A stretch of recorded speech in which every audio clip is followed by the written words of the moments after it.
So I'm sitting here with the legend, the icon, the visionary, Oprah. How you doing today? I'm good, Devon. I'm so excited to have a sketch, drawing, portrait done by you. This is exciting. Oh, thank you. It's an honor. So we're in Detroit right now, where you're doing an event with Vice President Kamala Harris. Yeah. What prompted you to do that? Well, I'm right outside of Detroit. It's like a suburb called Farmington, and it's Oakland County. What prompted me to do it was I was talking to a group called Win with Black Women. They had like 47,000 women on one call. Mm-hmm. And we were talking about expanding that call to include the whole country and not just Black women. Yeah. And that's what Joe Gatto, who founded the group, said, yeah, why don't we get a call with every single person? You can do this and draw at the same time? Yeah. You can? Okay, that's good. I wouldn't be able to do that. But anyway, so Joe Gatto said, it would be great if we could get everybody on a Zoom call. And I said, okay, let's get everybody on a Zoom call. Let's film it on YouTube, because YouTube, you know, that's the place. And so that's how this happened. Wow, that's beautiful. I know you were raised by your grandmother. So was I. Oh, we're good people. Oh, yeah, exactly. Shout out to Abuela. So what life lessons did you learn from your grandma? I think the biggest life lesson I learned, because, you know, I was raised in an era where they used to say children should be seen and not heard. Yeah. So I did a lot of listening. So I learned how to be a really good listener, which is actually the secret, as you know, to being a good interviewer. Oh, yeah. Yeah. What brings you the most joy in life these days? Well, I get a lot of joy out of being around people who are like-minded and who are seekers of truth and meaning in their lives. And so I get a lot of joy from like doing the Oprah's book club and talking to people who love inspirational books. I get a lot of joy. The most joy I get is walking in the woods with my dogs. Yeah. Yeah. Wow, that sounds peaceful. Yeah. I've earned the right to peace, okay? No, of course. Okay. When you get my age, you can have some peace too, Devon, okay? Who has been the most influential mentor in your life, and what have they taught you? I've had a couple of really influential mentors. When I was a young girl, I read Maya Angelou's book, I Know Why the Caged Bird Sings. And I grew up, and Maya Angelou became my most influential, most prominent, most connected, not just mentor, but like mother, sister, friend. And the best thing she ever taught me was, one day I was in her kitchen and she said, baby, most people have to learn things over and over. And you are one of those people that when people show you who they are, they have to show you 29 times when you really should get it the first time. Yeah. When people show you who they are, believe them the first time so you don't have to repeat the same mistake 29 times. Yeah. That's my best advice from her. I have a hard time with that too sometimes, because you always want to believe the best in people. But, Yeah, you know, it's not. hard. The moment they show you that they have an anger issue or a jealousy issue, or they are not able to be happy for your success, or whatever you see that they're not able to do with other people, it's going to show up with you later on. So when people show you who they are, believe them is, I think, one of my best lessons. And I will tell you, Devon, it never fails. Yeah, that's great advice. So as we know, the election is right around the corner. Yeah, we do. Yeah. That's why we're here. Yeah, that's where we're here. So in your opinion, why is it important to register to vote? Okay, don't just register, actually vote, okay? Yeah. I think a lot of things are on the line for this election. Most importantly for me, I think a lot of people feel like I feel and you feel. We're tired of the bickering. We're tired of the craziness. We're tired of the conspiracy theories. We're tired of people saying things that are not true about other people. And we just want a level of decency and respect and integrity, all the things your grandmother taught you. Oh yeah, for sure. For sure, that my grandmother taught me. And so we're looking to have the kind of country where we can have differences with each other. I don't have to agree with you. I have been an independent voter and have voted Republican and have voted Democrat, and I just vote really my values. Whoever I think represents what is best for not even necessarily me financially, but best for the country, best for me in terms of integrity and character, that's who I vote for. And so to me, what's at stake is decency, integrity, respect for each other, and the country that we all believe we deserve. I agree. It's Okay. for the greater good. For the greater good. Exactly. Your grandmother, is she still living? Yeah, she's still living. Oh, great. She Yeah. would appreciate that from you. Yeah, she's a beautiful woman. She's a beautiful person. But yeah, thank you for this. I'm done with your drawing. So You're kidding. Yeah. Okay, I'm gonna see it. I've Okay. seen you do other people. Let's see. Did you get the glasses? Yeah, I got the glasses. You got the for sure. glasses. Of course, I got the glasses. Okay. All right, so thank you so much, Oprah Winfrey. Thank you for sharing your life with me. This is my interpretation of your life. Okay. Wow. Thank you. Thank you so much. It's an honor. It's an That's honor. really good. Thank you That's so much. really Thank you. good. Never thought I would meet you. Oh my All right, gosh, Oprah, this that's is really so fun. good. Wow. All right. You did that in that time? Yeah, thank you. Thank you. Wow, that's really good. I shall keep this forever. Thank Wow, that's really good. You got to sign it at the bottom. Don't you sign it? Oh, yeah. Or is right it, this is it? Yeah. Wow. That's really good.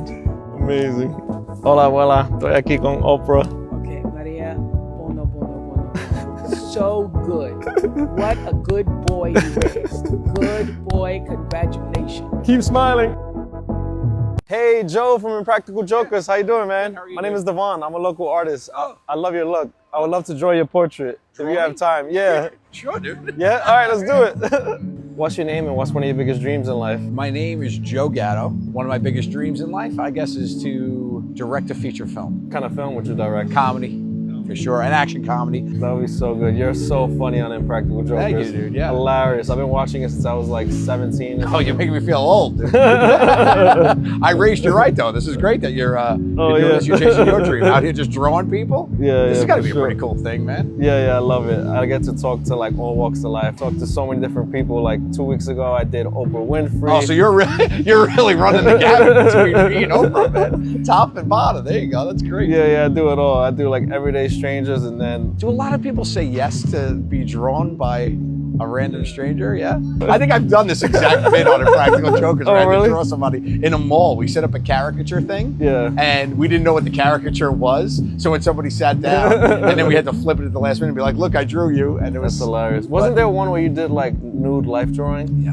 I remember Murr that. was a punishment. We actually made him be drawn in the class, but he didn't know that the pedestal we put him on would rotate. That's So when he hilarious. stood on it, we hit a button and he started spinning butt naked in this class. It was really funny. During that time, all I would do was like go to classes where I was seriously drawing nudes, and I took it so serious.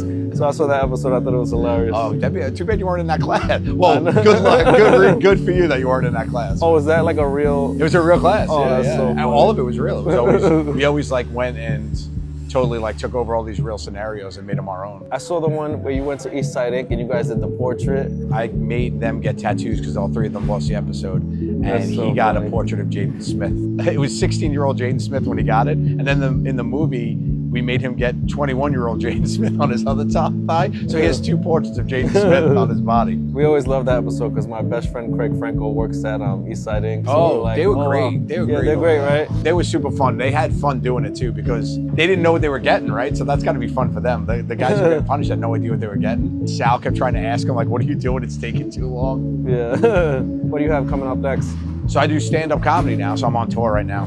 My Amazing. Let's Get Into It tour is available now. So how'd you come up with the name? I wanted to break down how a person becomes the person they are. So let's get into it. So I tell different stories of my life, different portions of my life, like how my dad was like a big sports dude and how I'm not at all. I used to write tests for my father. He would come home from his work and I would have gone through like the encyclopedias and like made like multiple choice exams for him. My dad would be coming home from his life insurance sales job and I'd be like, pop quiz. Like, God, Was he into it or was? Yeah, he was good. He was cool, dude. He was into it. He wanted a kid that was like an athlete, though, but I was like, not at all, you know? I tried playing baseball. I was not good. I caught a line drive to the nuts in 4th grade, and that was the end of my career. That's hilarious. That show was so global, Practical Jokers. So Yeah. you probably recognized everywhere, right? We did a lot of stuff in New York, you know? So like every time I'm walking around New York, when people see me, they always think I'm up to something. They're like looking around for cameras. So like right now, people are definitely uneasy in Bryant Park right now. They're like, can I be a part of it? Yeah, they're like thinking they're gonna be getting got here in the park. Did you expect that show to be so big? I mean, it was unbelievable that it got so big, you know. I did 10 years of my life, 9 seasons, over 300 episodes. It's crazy. And now I get to tour with my comedy, I got my podcast. I wrote a kid's book. So I got other stuff, which is fun to bring the fans along with, that's the best part of it. The fans are so cool. Yeah, that's amazing. Were you always into stand-up like during the show, or was it after? Comedy. I always loved comedy. I never had done stand-up till about 4 years ago. My favorite part is like you get people to come out for an hour and just chill and, you know, have some fun when life sucks pretty hard. Were you nervous when you first started? Yeah. Since you were already like big and famous with something else, like now you got to live up to that. Well, it was something else, you know. The new format was nervous, but like exciting too. You know, you get to like try something new, which is always good. I had performed live my whole life though. So like that was like something different, a different challenge, which was cool, you know. Were you nervous the first time you drew somebody? Kinda, because I used to do graffiti, and then one of my teachers inspired me to get into portraits. And in the beginning, they sucked so bad. Man, yeah? Yeah, but I just kept it practicing. How long did it take you to get good, you think? 7 years, where I thought like, okay, this is kind of okay. Okay, cool. Yeah, but I'm always like my harshest critic, you know. Yeah, of course. Yeah. Of course. So where'd you grow up? I grew up in Staten Island. Yeah, you ever been to Staten Island? I think once. Yeah. That's the forgotten borough, right? Yeah, on your way to Jersey, you went to Staten Island. Yeah, I've been. I grew up there, but I'm out on Long Island now. I like it. I got a lot of dogs. I run a dog rescue, so all my dogs, like I needed a big yard, so I moved out there. I got 11 dogs, which is crazy. 11 dogs? Yeah. How do you manage that? It's a lot of work. Yeah, it's a lot of work, but it's like they're all old and smaller. You know, we do a senior dog rescue, which is cool. But all my dogs are named after Italian pastries and pasta dishes. So I got like cannoli, biscotti, tartufo. I got a brother and sister fettuccine alfredo. You know, it's cool. We've been running out there for 2 years now, and I think we just adopted out our 120th dog, which is really cool. Yeah, so we're doing a good work out there. Great mission. All these little old ones, they're fun. They got no teeth, their tongue hangs out, you know, but they're great. So you just blew up on TikTok, right? Yeah. Was it TikTok that you blew up on? It was like 4 years ago. I grew up in the South Bronx, and like I was dying to get out of my situation. I'm like, come on, I gotta make it through my art. And then I started drawing people on the subway, and then just went viral on TikTok, and I kept going at it every day, and just kept growing. And I started to get sponsorships and celebrities, and I only have a high school diploma, so I don't know how this is happening. Yeah, well, good things happen to good people. You seem pretty nice. Oh, thank you. I'm glad that you made a move, man. That's nice. How nervous were you the first time you handed a drawing to a stranger? Like, hey, I drew you. Like, how do you not come across creepy? Like, just sit in the subway, like. You know what's funny? I had a teacher. His name is Jeremy Harper. He inspired me to do it. And when he first showed me, I was like, Mister, that's so weird. Like, and he was like, no, this is art. It's pure. That's amazing. So yeah. Shout out to Harper, man. Yeah, shout out to Harper. He put you on a path. That's great. What message do you think the world needs to hear right now? We're all in this together. Be kind. I agree. Smile. Find a reason Keep to laugh. Smiling. You know, life sucks. Suck harder. That's what we got to do. You got to get out there and be good, man. Yeah, it's supposed to be me. Yeah. Oh, no. That's not bad, right? Oh, there you go. Good. It's not a caricature. My nose is just that big. Appreciate it, man. There you go, buddy. Nice to see you. Be well. Have a good day. All right, Joe. Thank you for sharing your life with me. This is my interpretation of your life. That's pretty good, man. You were generous with the hair. I appreciate you, bro. I added a few extra strands. Dude, this is so good. Look at that. Look at that. That is legit. I love that, man. Oh, you said that's legit. I thought you said that looks like shit. That looks like shit. Imagine ours was like grip. That's so funny. Dude, that's Thank you, man. You're hilarious. I appreciate you. Good luck on your tour. That's so good. Keep smiling.